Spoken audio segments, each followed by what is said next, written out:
Would I be good at this? Would I not be good at this? Do I want that responsibility on my shoulders? It's not going to be all sunshine and rainbows, right? It comes with challenges.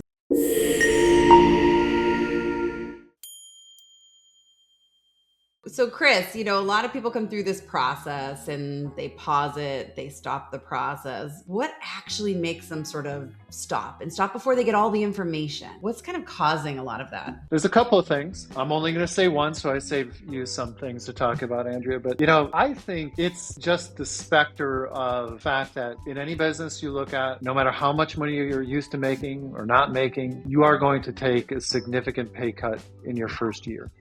Right? Yeah.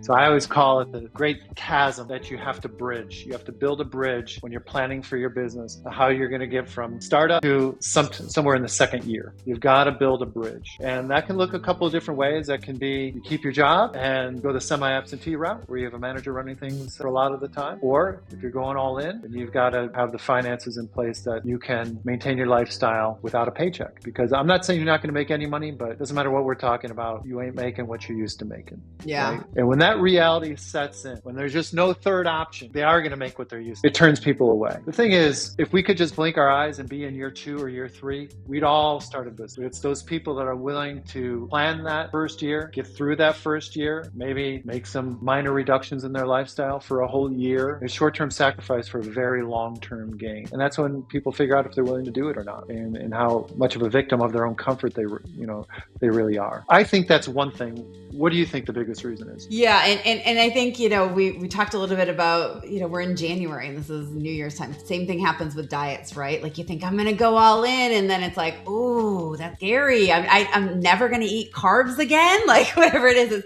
it's similar to what you're just saying with the salary, right? You have this great salary. And I think it's hard for people to picture, where do I want to get to?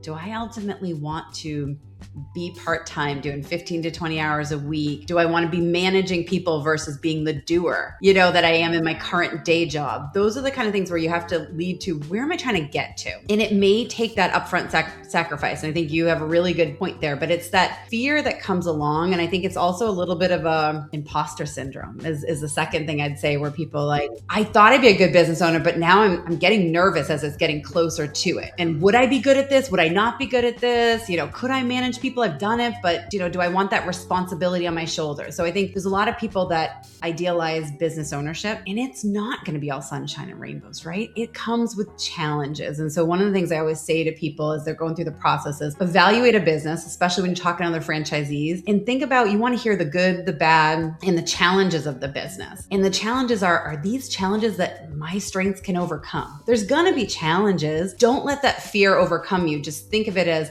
do I think I'd be really good at that? Like, this is something that's going to be a challenge with this business. Do I think that particular thing is something that plays to my strengths? And will I ultimately be good in the end? I think people just let themselves get nervous about, I don't know if I can do it, instead of focusing more on where are my strengths and what do I think I can do? And then finding that right business that fits into that is going to be really important. Well said, Andrea.